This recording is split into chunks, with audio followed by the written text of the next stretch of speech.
Romanos capítulo de número 7, versículo 14 e 15, irmãos. 14, vou ler na versão da minha Bíblia, BKJ, atualizada. Porquanto é do nosso pleno conhecimento de que a lei, ela é espiritual.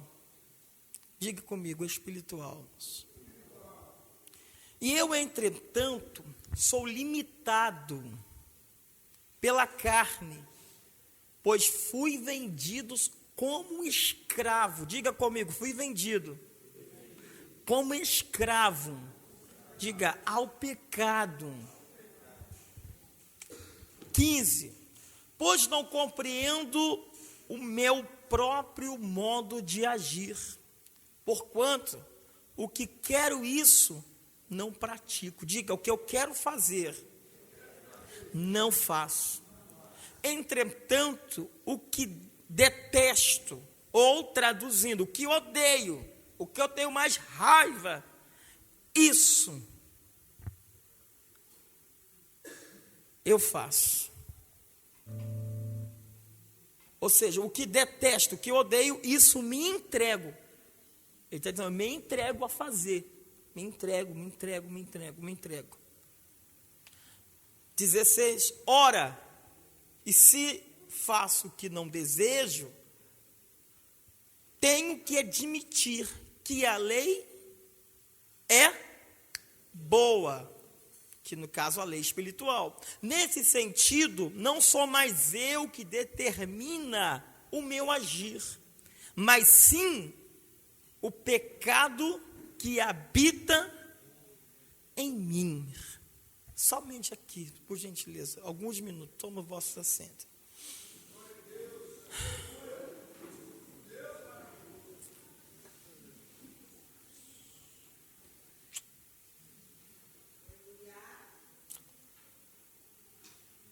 Alguns momentos mesmo aqui para a nossa meditação hoje, irmãos. Nós vivemos em um sistema em que nós enfrentamos inimigos todos os dias. Eu faço uma pergunta, mas essa pergunta é como uma retórica. Retórica, quando se pergunta, quando você já sabe da resposta. Eu gostaria de fazer essa pergunta como efeito de uma retórica. Quais são o primeiro maior inimigo do homem na terra? Qual é o nosso maior primeiro inimigo, feroz? Aqui no altar, de repente, só tem mestre, né, mano? Aí não vale responder. Mas aqui, irmãos, aqui embaixo, aqui, por gentileza. Alguém aqui, irmãos, levante a mão, alguém pode falar e manifestar aqui. Qual é o nosso maior primeiro inimigo, irmãos? Que a gente tem que combater ele todo dia. Por gentileza, alguém levanta a mão e pode falar, irmãos. Oi? Não sei, carne, o outro, qual é o nosso maior inimigo, irmãos? Potestades e principados. E pode falar, irmãos, aí, para falar, irmãos, para bombardear de colocação, pode falar. Nós, o outro, né, o diabo, né, irmãos? Nosso maior adversário, nosso maior enfrentamento é os combates do dia a dia. Olha aqui. Deixa eu falar uma coisa aqui muito séria, irmãos. É para mim e para todos nós. Nós temos um combate muito feroz. E esse combate, a gente pensa que é com alguém que está do nosso lado, irmãos. A gente pensa que o nosso maior combate é contra o nosso vizinho. O nosso maior combate é contra alguém que não gosta de nós. E quanto, na verdade, quando eu mantenho um equilíbrio espiritual, não me importa o que os outros vão falar, o que eu vou falar, o que você aceita, o que eu não vou ser, não estou nem aí. Porque quando você tem convicção de quem é você em Deus, você tira tudo isso de letra. Então, nosso maior inimigo não é o que você pensa, que é o seu vizinho, alguém que te persegue no seu trabalho, ou coisa assim. O nosso maior inimigo, de repente, a gente pensa e analisa o seguinte: pastor, o nosso maior inimigo é as crises financeiras. Às vezes o salário ele não bate positivo no final do mês, é uma guerra, é uma briga dentro de casa. Ou de repente, o nosso maior combate, alguém pode falar assim: pastor, o nosso maior desafio hoje é o combate com as drogas, um mundo que a cada dia vai mal pior, e a gente sabe disso. Enfim, o nosso maior combate, pastor, nosso maior inimigo número 1, alguém pode dizer, é o diabo, Satanás, caído lá do céu, a qual ele é chamado de alguns nomes, de adjetivos. Se eu lembrar os 12 aqui eu falo, mas alguns, chamado, diga comigo, de tentador, dragão, serpente, deuses desses séculos, diga Belzebu, serpente, enganador, anticristo e tudo mais. E um dos nomes deles é tentador, um dos nomes dele é acusador, um dos seus adjetivos que representa as facetas do próprio diabo. E alguém pode claramente dizer: pastor, meu maior inimigo é o próprio diabo. Por quê, pastor? Porque o diabo, diga comigo, é a fonte, diga, da tentação. Quem acha que o diabo, ele age, na verdade, o diabo ele age na vida de alguém para nos tentar. Porque o diabo ele é tentador, ele veio para isso. E de fato, nós temos aqui uma palavra que Paulo ele está colocando colocando em exposição. Eu gostaria só que a igreja dobrasse um pouco mais a atenção aqui. Ele diz que ele tem um combate com ele, irmãos, e o combate que ele tem maior não está dentro de uma esfera espiritual. Inclusive eu falei alguma coisa sobre a 3 dimensões do homem algum tempo atrás. Isso aqui parece semelhante a isso, mas é um pouco diferente. Temos um combate, ele está explicando que o maior combate dele não é somente espiritual, o maior combate dele não é emocional, mas o maior combate dele, o maior inimigo dele é outra coisa. E alguém pode ter, com certeza, respondido aqui muito certo. Mas eu gostaria de fazer uma outra pergunta semelhante a muito próxima do que eu fiz a primeira. Qual é o nosso inimigo que está mais próximo do homem? Qual é o inimigo que está mais próximo do homem? É a nossa própria carne. Aí Paulo começa assim: miserável homem que eu sou. Traduzindo aqui, irmãos, ele está dizendo o seguinte: desgraçado homem que sou, que vivo dentro dessa carne, desse homem corruptível, que inclina para as coisas da carne. Escute uma coisa, irmãos. Você acha que nós chegamos aqui no culto para ouvir a palavra simplesmente porque somos bons? Ou porque queremos? A sua carne, a minha carne, ela tem os desejos. E o desejo da carne é de fazer de não você se dispor a buscar a Deus. O desejo da carne é fazer que você eleve os desejos dela ao conforto e ao comodismo, de não fazer aquilo que é certo. A carne do ser humano, ela é algo tão terrível que, se deixar, ela nos vence de todos os aspectos. Paulo, em uma das suas doutrinas, das suas epístolas, ele diz assim: a nossa luta, diga comigo, a nossa luta, diga, não é contra a carne, diga, não é contra sangue, mas contra potestades. De fato, ele explica isso em Efésios, mas em Romanos, ele coloca esse combate não somente dentro dessa esfera espiritual, ele coloca esse combate em nós. Você acha que nós viemos a esse culto simplesmente porque estamos em todo vigor? Não tem momento que a nossa carne pede para ficarmos no acomodismo. Tem momento que a nossa carne vai pedir para a gente dar lugar a ela. E como que a gente vem para o culto? Uma vez eu vi uma figura de um desenho semelhante a uma pessoa que deixou a carne e a carne foi, ele colocando a mão para trás, empurrando e arrastando o teu espírito para ir junto. Aliás, o espírito indo junto e arrastando a carne. Porque pela vontade própria nossa, nós não estaríamos aqui. Olha aqui, Paulo está explicando uma coisa assim, ó. A lei, diga comigo, ela é boa. Diga, a lei é espiritual. Que lei espiritual é essa? Essa lei que o homem tem dentro dele o entendimento daquilo que é certo ou errado. Tem pessoas que fazem cada tipo de perguntas e que de fato ele sabe que está muito errado. Provérbios 26, versículo 4, confira depois em sua casa, diz que quem responde ao tolo é pior do que o tolo. Está se semelhando a ele, é igual a ele. Tem pessoas que falam bem assim, fumar é pecado. Que pergunta mais tola. Prostituir é pecado? Pergunta mais tola que tem. Então são perguntas que o mundo lá fora faz, e quanto na verdade eles já têm a resposta. E aonde que é que eles têm a resposta? Aplicando-se a hermenêutica da interpretação desse texto. Diga comigo, da lei. Diga lei. Diga espiritual. E essa lei espiritual que está dentro da mente, diga comigo, humana.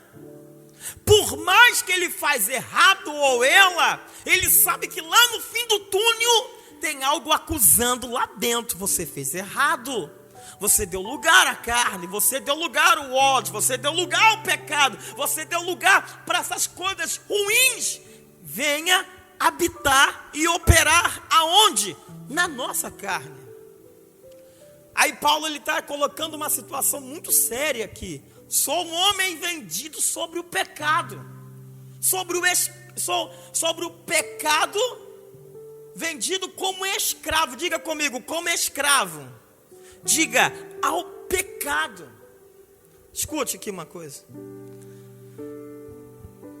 Paulo ele tem um desejo forte, de querer buscar as coisas que são espirituais.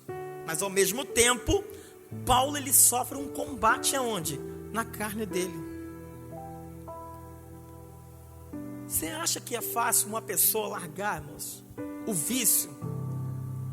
Largar a prostituição, largar tudo aquilo que o mundo oferece? É fácil, irmão? Sim ou não? É fácil? Diga comigo, é fácil, sim ou não? Jesus falou assim, ó, quem ama o mundo, diga comigo, quem ama o mundo, o amor do Pai, diga, não está nele. Posso explicar rapidinho as 3 palavrinhas mundo? A palavra mundo tem 3 aspectos. Primeiro, pessoas que habitam na terra, porque Deus amou o mundo de tal. Quem é esse mundo que ele amou? Diga comigo, pessoas. O mundo como sistema, segundo, e o mundo formado a qual temos hoje. A palavra mundo, a terceira palavra que vem de cósmico, que traduzido é cosmético. Diga comigo, cosmético. Quando ele diz, não ameis o mundo, ele está dizendo, esse mundo cósmico, o que tem nele, se deriva dessa palavra cosmético. E o que é o cosmético? É aquilo que tem o adorno, a beleza na vitrine, para chamar a atenção de quem passa na rua. Guarde isso aqui que eu vou dizer, parece curva de doutrina, mas é a palavra. O mundo que deriva dessa palavra cósmico, que vem de cosmético, é uma vitrine que está adornada com a sua beleza e que atrai multidão pela beleza que apresenta. O que representa isso? Prostituir é ruim? Não. Beber a cachaça, fumar maconha, cheirar pó e se destruir, aparentemente não é ruim. Passar final de semana na balada, no baile funk, passando em tudo quanto é desejos da carne, é ruim? Não. Porque se fosse ruim, muitas pessoas não se inclinavam a essa situação. O mundo é o adorno, é o cósmico, é o cosmético, é a beleza que atrai aos olhos das pessoas para comprar aquilo que vai levar a sua destruição e levar a sua alma à perdição, ao inferno. Por isso que Jesus diz: quem ama o mundo, o amor do Pai não está nele. Por isso que uma hora a Bíblia diz: vereis a diferença do que serve e o que não serve a Deus. Porque se eu estou em Cristo, eu tenho que entender nova criatura eu sou. Se eu estou em Cristo, o sistema do mundo não tem poder sobre a minha vida. Se eu estou em Cristo, eu tenho que aprender a fazer o quê? Diga comigo a diferença. O mundo está aí te oferecendo aquilo que é de bandeja todo dia, para satisfazer os desejos da carne, para satisfazer tudo. Não vem um arrependimento. Mas aqui Paulo está sofrendo um combate. Ele está dizendo isso: gente, eu sou pecador. Diga comigo, pecador. Diga, vendido ao escravo, como escravo. Eu não vou entrar nesse termo aqui, escravo aqui, colocar alguns textos aqui, lá de capítulo 1 anterior. Mas a palavra escravo aqui, ele está dizendo o seguinte: se eu sou vendido sobre o pecado, há uma coisa que me domina. E se há uma coisa que me domina, tem algo que é um senhor sobre mim. Como assim? Todo escravo, ele tem que ter um senhor sobre ele, sim ou não? Se ele tem um senhor, ele não faz aquilo que ele quer. Ele faz o que o seu senhor quer. E se ele faz o que o seu senhor quer, não é ele que se corresponde, se responde por ele mesmo. Tem alguém que lhe domina. Aí Paulo está explicando: tem alguém que me domina, tem alguém que me atrai, e eu sou como um escravo fazendo aquilo que o Senhor quer. Que Senhor é esse? O Senhor do vício, do pecado, dos desejos carnais, dos pensamentos que vem 24 horas sobre a nossa mente. Aí Paulo ele vai explicando: sou limitado, sou tão pequeno, tão miserável. No verso 15, aí ele vai dizendo: pois não compreendo o meu próprio modo de agir. Ele está te explicando uma coisa: eu não compreendo como eu estou agindo dessa forma. Já observaram que tem momentos que você queria agir com a calma e acabou agindo com a raiva, com o impulso? Aí você falou assim: poxa vida, não deveria ter agido assim, não deveria ter falado desta maneira, não deveria ter feito, agido desta maneira. Aí quem acaba colocando a mão na cabeça e falando aqui como um paradoxo: ai, como eu fui tão idiota, como burro que eu fui, agindo desta forma, agindo desta maneira. Aí Paulo está explicando: às vezes eu não compreendo o meu modo de agir, é algo que vem como uma força na minha carne, que vai me impulsionando, que é um ponto de agir na minha vida, da forma que às vezes eu nem compreendo, porque o que eu quero fazer, não pratico. Mas o que eu detesto, diga comigo, o que eu quero fazer. Diga, o que eu quero fazer. Diga, não faço. Diga-se comigo, no dia do juízo. Diga, vamos ser salvos. Diga, pela graça, irmão. Se é tempo de se arrepender, é agora. Se é tempo de pedir perdão, é agora. Paulo diz assim: ó, eu quero fazer, mas eu não, diga comigo, eu não consigo. Às vezes nós queremos só ler Bíblia, né, irmãos? Às vezes não conseguimos. Começamos uma semana e falamos assim: essa semana eu vou triunfar, não vou beber, não vou mentir, não é assim? Eu vou fazer certinho, eu vou conseguir orar, nem que for 10 minutos, fazer um jejum, pelo menos um pouco, e quando entra a semana, tá tudo tudo errado novamente. É assim, não é, irmãos, que funciona com a gente. Quantas coisas boas que quer praticar e não pratica. É assim, não é? Aí ele diz assim, mas, diga comigo, mas, o que não quero, diga, eu faço. O mal para te dominar, te impulsiona mais rápido em fazer do que realmente às vezes era o bem que deveria fazer e não faz.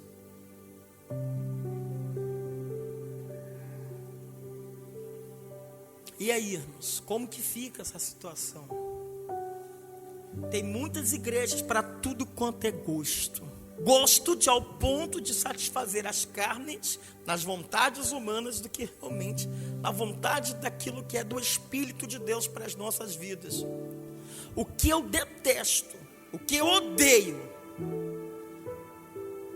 eu faço. O que você odeia? Pastor, eu odeio tudo aquilo que é contra a lei do princípio de Deus, mas isso eu pratico. Deus, Ele conhece o meu e o seu coração aqui nessa noite. Ele sabe o que sonda aí que passa por dentro do nosso coração. O que quero fazer não consigo. Por quê, irmão? Diga comigo, é uma guerra. Diga, guerra. Quantas pessoas, irmão, que querem afirmar no Evangelho e não conseguem, por causa da imundície da carne. Aí Paulo diz, eu sou como escravo. Eu volto aqui e vou resumir esse sermão agora. Vendido como escravo ao pecado. 16. Ora, se faço o que não desejo, tenho que admitir que a lei, diga, é boa. Diga comigo, a lei é boa.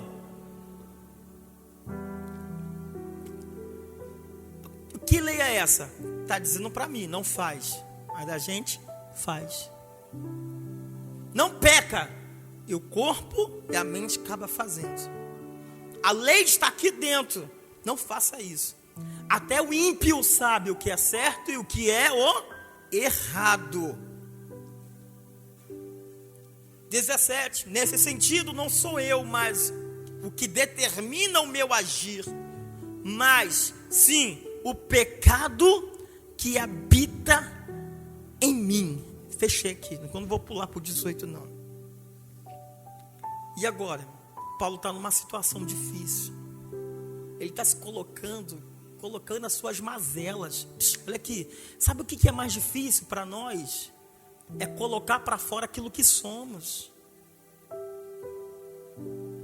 Por que nós estamos na terra? Para Deus trabalhar em nós. Para Deus tirar a rapina, tirar o carrapicho. Como ele diz, conhecereis a verdade e a verdade vos libertará. Tem gente que às vezes bate no peito e fala bem assim, eu sou menos pecador do que o outro. Que isso? Que história? Quem te contou isso? Não existe pecadinho e nem pecadão. Tudo é pecado. Jesus disse, aquele que somente pensar já pecou. O que aborreceu o seu irmão já pecou. Aí Jesus, ele vai para a cruz do Calvário. Diga comigo, vai para a cruz. Vamos dizer junto comigo? Diga, Jesus vai para a cruz.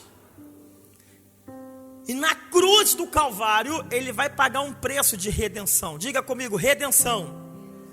Diga, redenção. Ele vai derramar sangue pelo pecador. Ele vai morrer em nosso lugar. E quando ele vai na cruz do Calvário, ele vai dizer uma palavra assim: Pai, está consumado. A ti entrego o meu espírito. Ele morre na sexta e ressuscita que dia? No domingo. E quando ele ressuscita no domingo, o véu ele rasga do alto a baixo.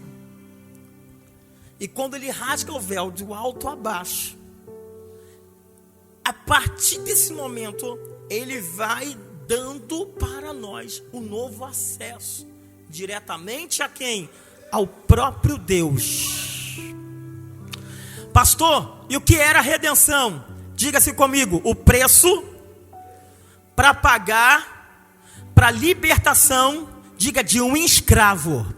Quando Jesus foi na cruz do Calvário, ele estava dizendo: eu vou pagar um preço alto para a libertação de uma pessoa aqui na terra.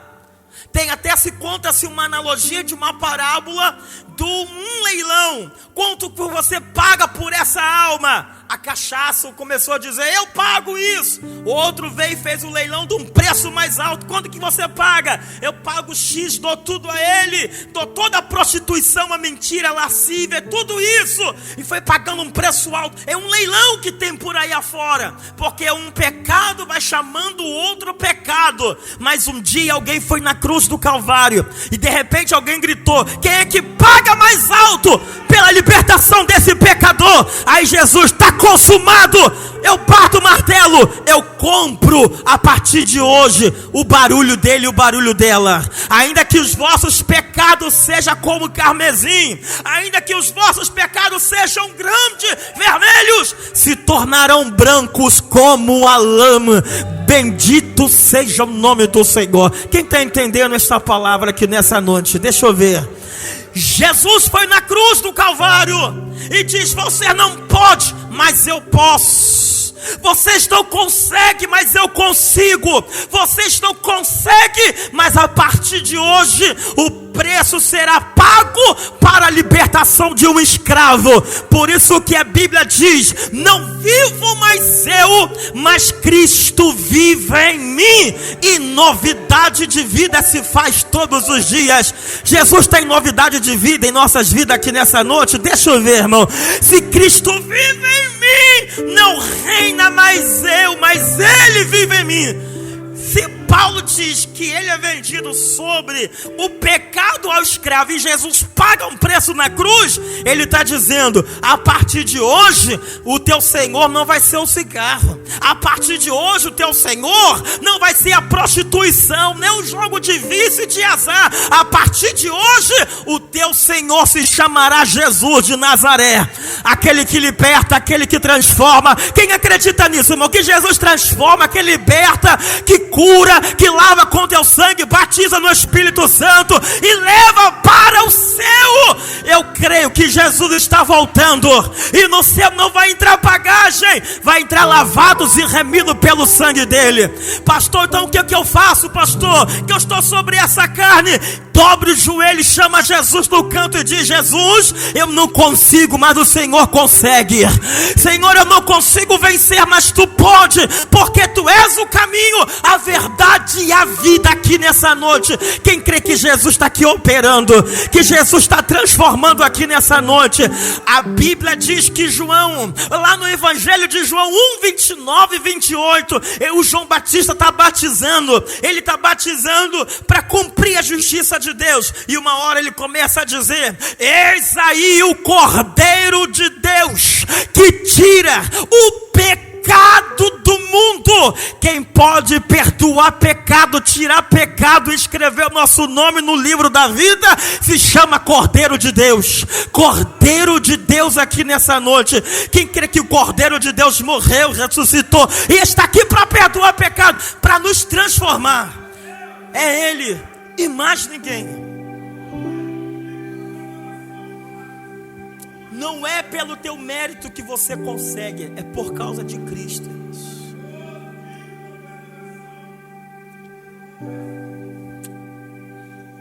Saia daqui querendo, irmão, não precisa. A vontade da carne, ela tem uns sensores, que são os 5 sentidos. Ela vem através do olfato, da visão, da audição, do tato, do paladar. E eu quero resumir só com essa palavrinha aqui.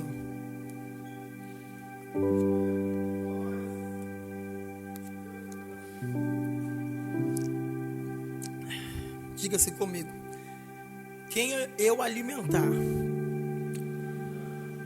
vai ser mais forte.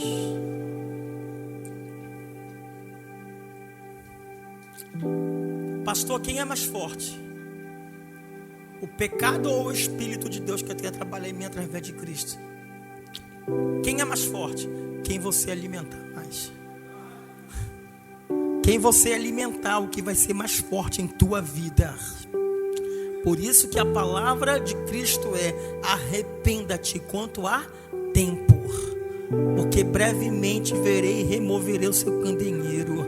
Jesus está voltando e Ele quer levar para o céu lavados e remidos para a glória de Deus. Eu estou para escrever um negócio, um comentário pequeno numa rede minha, no caso Facebook, né? O Instagram eu uso pouco, mas na verdade é bom o Instagram, mas eu uso mais difícil. Assim, tem gente que fala bem assim: pastor, eu vou sair da igreja, porque na igreja tem fofoqueiro. Pastor, eu vou sair da igreja, porque na igreja tem pecador. Pastor, eu vou sair da igreja, porque lá tem crente falso. Pastor, eu vou sair da igreja, porque lá tem gente que não é fiel. Mas quando alguém vai pular carnaval, lá não tem fofoqueiro também? Tem pessoas infiéis, alguém deixa de pular carnaval por causa disso? Não. Mas a casa de Deus, a palavra de Cristo, Ele não veio para os sãs, Ele veio para os, diga, doentes. Ele veio para quem? Para os doentes. E quem era doente um dia? Era eu, até encontrar com Jesus para Ele curar toda a minha enfermidade. Nós estamos no lugar certo, aonde que Ele tem toda a sua ferramenta para trabalhar em nós e trabalhar para nos consertar para a glória de Deus. O meu problema não é com aquele que é verdadeiro e deixou de ser verdadeiro. O meu problema é com aquele para fazer a obra em mim. Quem crê que Jesus está fazendo a obra em mim, em você nessa noite aqui? Deixa eu ver, irmão. A obra começa em você. E tenha certeza, Jesus, ele tinha algo de muito peculiar. Era o que? Carpinteiro. E se tem uma coisa que temos certeza de uma coisa, é que ele, como carpinteiro, pegava qualquer madeira torta, presbítero David, e consertava, alinhava para ficar no prumo. E Jesus, como carpinteiro, ele está aqui nessa noite. E quem vai consertar madeira torta não é pastor, não. Quem vai consertar madeira torta não é o irmão, não. Quem vai consertar, transformar o que precisa ser liberto, se chama carpinteiro, chamado Jesus de Nazaré. Quem acredita que Ele está aqui nessa noite para fazer a sua obra em nossa vida? Ele é carpinteiro aqui nessa noite. Pastor, será mesmo? Porque eu vejo tanta gente braba, eu vejo tantas pessoas agitadas. Lembra quando ele entra em Jerusalém e o povo vai gritar Hosana, Hosana, Hosana, Hosana? Ele multa o quê? Ele vai multar em quê?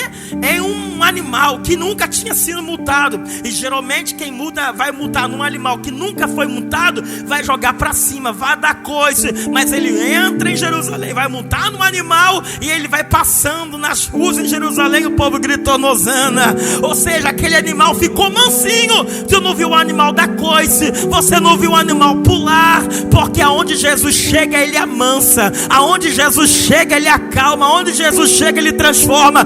Pastor, como que vai acontecer a libertação? Não é falando da tua vida, que eu não quero nem saber, mas pregando a palavra do mestre. É pregando a palavra de Jesus que liberta, que transforma e leva para o céu.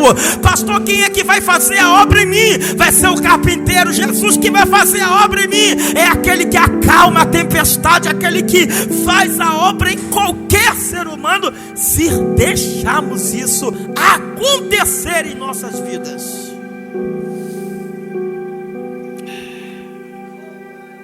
Oramos nesse momento. Aqueles que podem se colocar de pé, eu faço uma oração. São 8h20. Eu não consigo, mas Jesus consegue.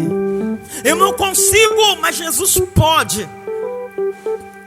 Qual é a área que Ele tem que fazer em mim, irmãos? Qual é a área da libertação que Ele tem que me transformar?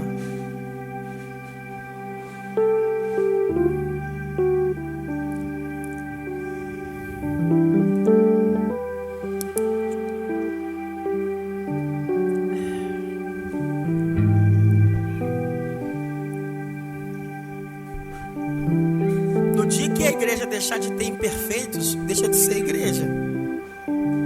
Porém, eu não vou procurar a imperfeição para continuar na imperfeição. Eu tenho que buscar aquilo que é melhor. Antes de começar a orar, eu vou fazer uma pergunta que é raro eu fazer aqui logo de cara.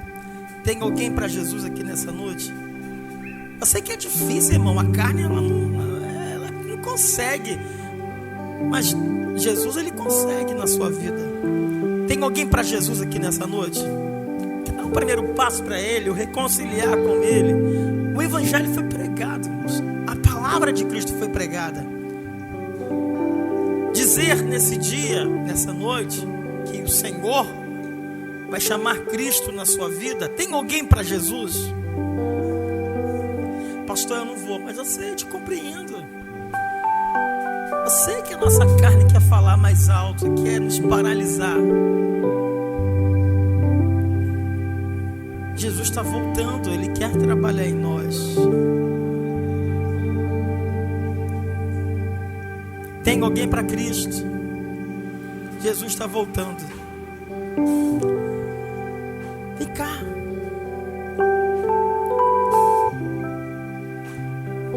Hoje pode ser uma oportunidade única que Ele está nos dando.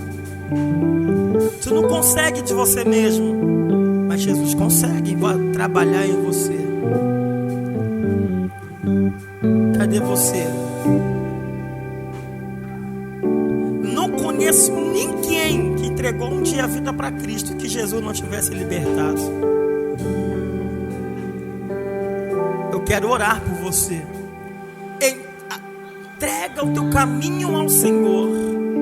Confia nele e Ele tudo fará. Tem alguém para Jesus? Quer ser dominado por Ele? Quem quer ser dominado por Cristo? Vem cá na frente, corre aqui.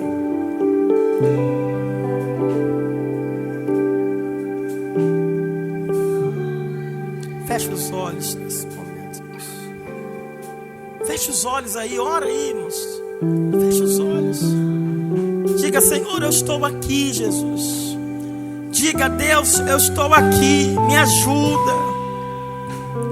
Diga, Senhor, tenha misericórdia da minha alma. Diga, Jesus, me ajuda. Diga, Deus, me ajuda, me fortalece. Pede a Ele ajuda, pede a Ele para que Ele venha trabalhar em você. Oramos, Senhor Deus. Senhor Pai, estou diante do Senhor, Pai, diante desse altar, diante da Tua igreja. Eu entrego, Pai, o meu sentimento, o meu espírito, a minha alma, o meu corpo para Ti, ó Deus.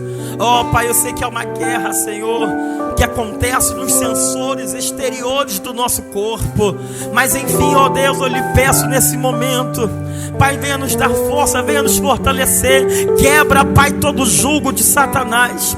Quebra, Pai, todas as obras infrutuosas das trevas, em nome de Jesus. Pai, nos ajuda, Senhor.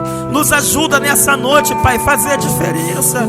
Nos ajuda a vencer o mal, Pai. Nos ajuda a vencer o pecado. Nos ajuda a vencer, Pai, tudo aquilo que não te agrada. Em nome de Jesus. Arranca, Pai, todo o mal. Arranque, Senhor, todo o mal. Aquilo que eu não consigo, o Senhor consegue. Deus, eu ministro a força. Eu ministro, Pai, a Tua bênção. Eu ministro, Senhor, a Tua palavra nesses corações, no meu coração. Pai, a Tua palavra é como uma marreta que esmiuça a penha. Quebra, Pai, todo o coração duro. Quebra todo sentimento de culpa, em nome de Jesus. Que todo mal caia por terra e nos abençoe para a glória de Deus. Quem pode aplaudir Jesus bem forte? Aplauda Ele mais forte. Toda Ele a honra e glória para todos sempre. Toma os vossos assentos. 8:25. Quem é a solução para o homem? Jesus. Romanos 8. Nenhuma condenação há para os que estão em Cristo, mas que não andam segundo a carne, mas segundo o Espírito. Deus nos abençoe e nos fortalece.